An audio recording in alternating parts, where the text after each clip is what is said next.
Football নয়, kung fu চলছে Argentina ইংল্যান্ডের মধ্যে। 20 মিনিটে হয়েছে 11টি ফাউল। এছাড়াও দুই দলের হাতাহাতি, রেফারির সাথে তর্ক তো আছেই। খেলার প্রথম মিনিটে তর্কে জড়িয়েছেন মেসিও। আর্জেন্টিনার প্রথম হাফ নিয়ে আরও থাকছে প্রতিবেদন। বিশ্বকাপের সেমিফাইনালে আর্জেন্টিনা ও ইংল্যান্ডের বহুল প্রতীক্ষিত লড়াই শুরু হয়েছে চরম উত্তেজনা আর শারীরিক সংঘর্ষের মধ্য দিয়ে। আটালান্টা স্টেডিয়ামে ম্যাচের প্রথম 20 মিনিটেই দুই দল মিলে করেছে 11টি ফাউল, যার ফলে ম্যাচটি অনেকটা ফুটবলের চেয়ে কুংফু ফুটবলের রূপ নিয়েছে বেশি। শুরুর বাঁশি বাজতেই আক্রমণাত্মক ফুটবলের পাশাপাশি দেখা যায় কঠোর ট্যাকেল এবং বারবার খেলা থেমে যাওয়ার দৃশ্য। মাত্র দ্বিতীয় মিনিটেই জুড বেলিংহামের উপর শক্ত চ্যালেঞ্জ দিয়ে ম্যাচের উত্তাপ বাড়িয়ে তোলে আর্জেন্টিনা। এরপর তৃতীয় মিনিটে এলিয়ট অ্যান্ডারসন মাথায় আঘাত পেয়ে মাঠে লুটিয়ে পড়েন। দুই দলের খেলোয়াড়দের মধ্যে উত্তেজনা তৈরি হলে পরিস্থিতি সামাল দিতে এগিয়ে আসে ম্যাচ কর্মকর্তারা।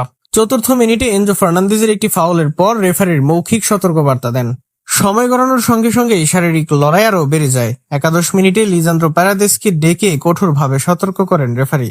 মাঠে প্রতিটি বলের দখল নিয়েই দুই দলের খেলোয়াড়দের মধ্যে তীব্র প্রতিদ্বন্দ্বিতা লক্ষ্য করা যায়। খেলার দিক থেকে শুরুতে আধিপত্য ছিল ইংল্যান্ডের। বলের দখল ধরে রেখে একের পর এক আক্রমণ গড়ে তোলে তারা। ডান ও বাম প্রান্ত দিয়ে একাধিকবার আর্জেন্টিনার রক্ষণ ভাগে চাপ সৃষ্টি করে ইংলিশরা। ষষ্ঠ মিনিটে কর্নার পেলেও সেটি থেকে গোল আদায় করতে পারেনি দলটি। পরে মিস জেমসের নিচু ক্রস থেকেও গোলের সম্ভাবনা তৈরি হলেও আর্জেন্টিনার গোলরক্ষক দারুণভাবে বলটি সংগ্রহ করেন। অন্যদিকে প্রথম 15 মিনিটে খুব কমই আক্রমণে উঠতে পেরেছিল আর্জেন্টিনা। লিওনেল মেসিও শুরুতে ছিলেন অনেকটাই নিস্তেজ।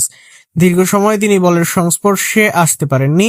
তবে 23তম মিনিটে আর্জেন্টিনা একটি ফ্রি কিক আদায় করলে মেসি দ্রুত সেটি খেলেন, যার ফলে দলটি একটি কর্নার আদায় করে কিছুটা চাপ সৃষ্টি করতে সক্ষম হয়।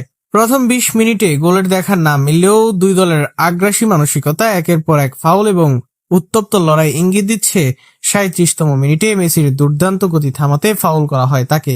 এতে করে হলুদ কার্ড দেখেন অ্যান্ডারসন। ফলে টানটান উত্তেজনায় শেষ হলো প্রথমার্ধ।